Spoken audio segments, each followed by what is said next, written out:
आज आपण पावभाजीची रेसिपी पाहणार आहोत। त्याआधी मी पावभाजीची रेसिपी शेअर केलेली आहे। आज छोटेखानी पार्टीसाठी किंवा बर्थडे पार्टीसाठी 15 जणांसाठी हॉटेलसारखी पावभाजी अचूक प्रमाणात कशी करायची ते पाहणार आहोत। घरच्या घरी अगदी सोप्या पद्धतीत बाहेर मिळते तशी पावभाजी तयार होते। नमस्कार, मी श्रावणीज होम किचन मध्ये तुमचं खूप खूप मनापासून स्वागत। आजचा व्हिडिओ जर तुम्हाला आवडला तर व्हिडिओला लाईक, शेअर आणि सबस्क्राईब जरूर करा। चला तर मग पावभाजी करायला घेऊ। तर पावभाजीसाठी इथे काही भाज्या घेतलेल्या आहेत। अर्धा किलो ओले मटार सोलून घेतलेले आहेत। एक मध्यम आकाराचं बीट आहे, 6 मध्यम आकाराचे गाजर, 20 फरसबी म्हणजे साधारण 100 ग्रॅम एवढी आहे। लहान ते मध्यम आकाराचे साधारण 16 टोमॅटो आहेत। 4 कांद्याची पात आहे, ही ऑप्शनल आहे। मध्यम आकाराची भोपळी मिरची पाऊण किलो घेतली आहे। या मिरचीनेच भाजीला चांगली चव येते। तर ह्या 12 मिरच्या आहेत। या सगळ्या भाज्या धुवून स्वच्छ करून घेतल्या आहेत। आणि इथे पाव किलो फ्लावर आहे। हा फ्लावर मिठाच्या पाण्यात ठेवला होता। हा फ्लावर मी मीठ हळद घालून वेगळा उकळून घेणार आहे। सगळ्या भाज्यांमध्ये फ्लावर घातला तर त्याचा उग्र वास सगळ्या भाजीवर चढतो, म्हणून वेगळा उकळून घेणार आहे। तर ह्या सगळ्या भाज्या कापून घ्यायच्या। तसंच 12 बटाटे मध्यम आकाराचे आहेत। हे बटाटे धुवून सोलून त्याचे बारीक तुकडे करायचे। इथे मध्यम आकाराचे कांदे घेतले, हे सुद्धा सोलून बारीक चिरून घ्यायचे। आता इथे 12 बेडगी मिरची घेतली आहे आणि 3 काश्मीरी मिरची घेतलेली आहे। याची आपल्याला एक फाईन पेस्ट करायची आहे। त्यासाठी ह्या मिरच्या पाण्यामध्ये 1 तासभर भिजून घ्यायच्या आणि त्याची पेस्ट करायची। इथे मी या मिरच्या आधीच भिजून त्याची मिक्सरला फाईन पेस्ट तयार करून घेतली होती।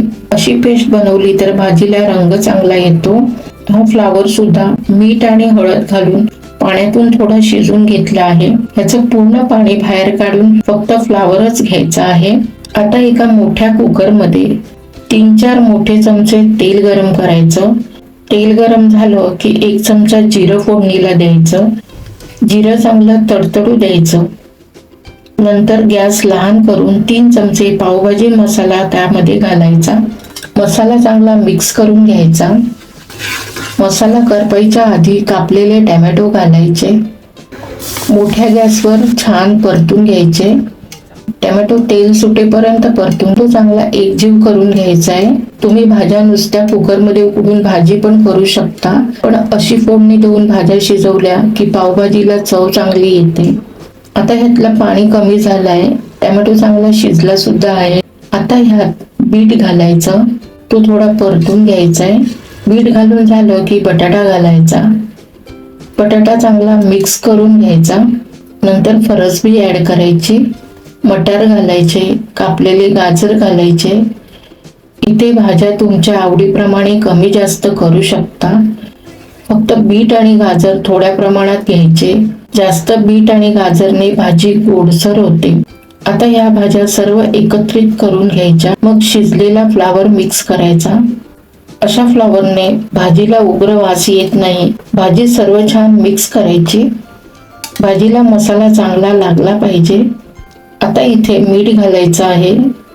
इथे 2 चमचे मीठ मी घातलेलं आहे।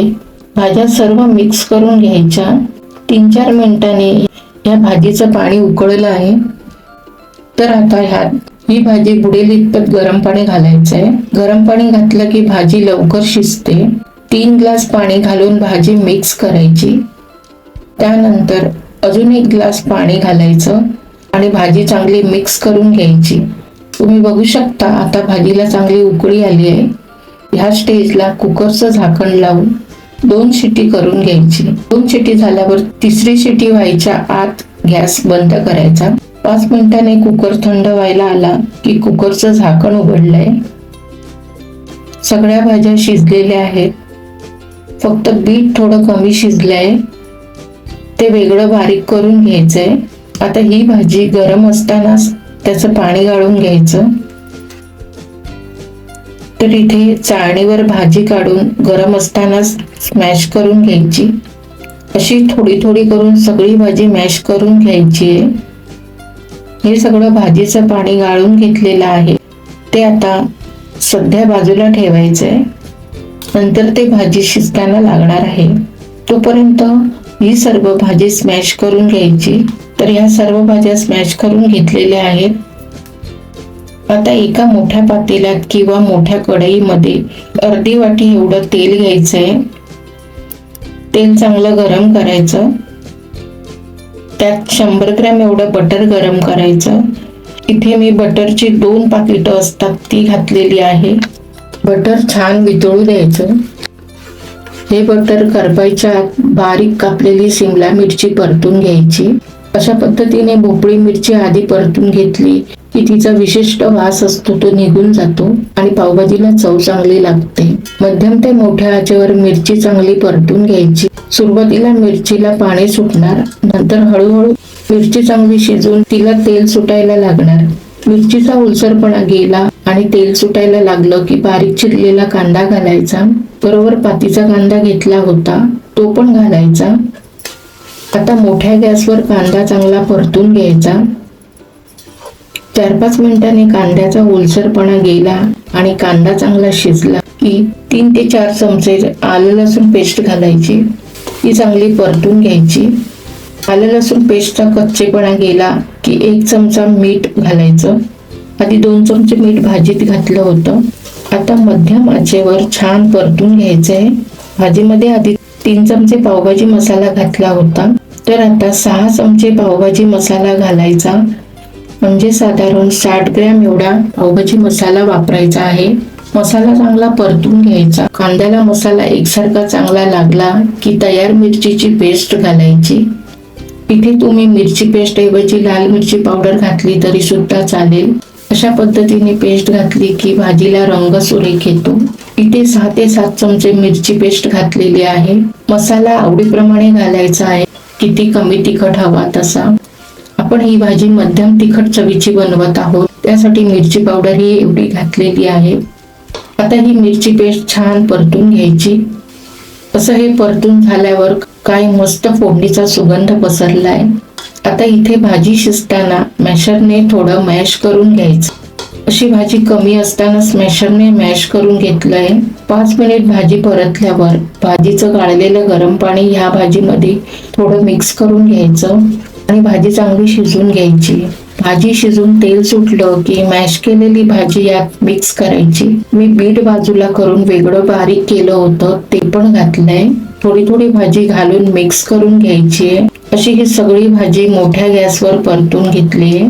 आता चमच्याने चांगली एकजीव करायची. आता ही भाजी जाडसर असतानाच मॅशरने थोडी मॅश करून घ्यायची, म्हणजे भाजीमध्ये कुठे मोठे तुकडे असतील ते बारीक होतील. 2 ते 3 मिनिट भाजी मिक्स केल्यावर गाळलेल्या भाजीचं पाणी घालायचं आणि शिजवून घ्यायची. जेवढं गाळलेलं पाणी होतं तेवढं सगळं पाणी इथे वापरलेलं आहे. पाणी ऍडजस्ट करून घालायचंय. आता भाजी छान मिक्स करून शिजायला ठेवायची. त्यात 2 चमचे कसुरी मेथी घालायची. थोडी कोथिंबीर घालायची.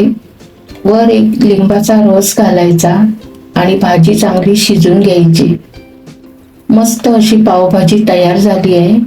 आता या भाजीची अजून चव वाढवण्यासाठी एका पॅन मध्ये 1 बटर क्यूब घातलंय. त्यात 1 चमचा लसूण पेस्ट घालायची. 1 चमचा आलं पेस्ट घातलंय. आता त्यात 1 मोठा चमचा पावभाजी मसाला घालायचा. मसाला छान परतून घेतला की 2 चमचे लाल मिरची पेस्ट परतायची. थोडी कोथिंबीर घालायची. हा मसाला आपल्याला भाजी किती तिखट हवी आहे त्याप्रमाणे घालायचा. ही भाजी मध्यम तिखट चवीची होणार. आता हा मसाला भाजीत मिक्स करायचा. भाजी छान मिक्स करून घ्यायची आहे. वर थोडं बटर घालायचं. आता भाजीला रंग सुरेख आला आहे. तर तुम्ही बघू शकता आपली ही पावभाजी तयार झालेली आहे. तर आता ह्या भाजीसाठी पाव तयार करून घेऊया. त्यासाठी एका तव्यावर पाव कापून हलके गरम करून घेतले. नंतर 2 ते 3 चमचे बटर तव्यावर गरम केलं. बटर वितळतानाच 1 चमचा पावभाजी मसाला घातलाय. तो चांगला मिक्स करायचा. मसाला छान मिक्स झाला की 1 चमचा लाल मिरची पेस्ट परतून घ्यायची. थोडी वर कोथिंबीर घालायची. मसाला तव्यावर मस्त असा परतून घ्यायचा आहे. आता वर 2 ते 3 चमचे पावभाजीची भाजी परतायची आणि पावाला लावून घ्यायची. आता हा पावाला लावायला मस्त असा मसाला तयार झाला आहे. त्यावर पाव ठेवून थोडे गरम करून घ्यायचे. असे हे 4 पाव गरम करून घेतले. अशाच प्रकारे बाकीचे पाव गरम करायचे किंवा पावाला नुसता बटर लावून सुद्धा आपण पावभाजी बरोबर घेऊ शकतो. आपले पाव सुद्धा तयार झालेत. तर आता पावभाजीची भाजी प्लेटमध्ये काढूयात. बर्थडे पार्टी किंवा छोटेखानी पार्टीसाठी 15-16 माणसांसाठी पावभाजीचं प्रमाण ह्या व्हिडिओमध्ये शेअर केलं आहे. अशा प्रकारे पावभाजी केली तर स्ट्रीट स्टाईल पावभाजीची चव लागते. तुम्ही बघू शकता पावभाजी एकदम दाटसर झाली आहे, अगदी बाहेर मिळते तशी झाली आहे आणि भाजीला रंग पण छान आला आहे. पाव सुद्धा अशा पद्धतीने शेकून घेतले तर पावभाजी खाताना तिची चव दुपटीने वाढते.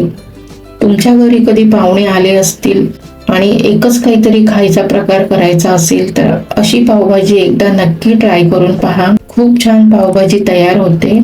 तर आजची रेसिपी तुम्हाला आवडली तर नक्की चॅनलला सबस्क्राईब करा. व्हिडिओ पाहिल्याबद्दल धन्यवाद.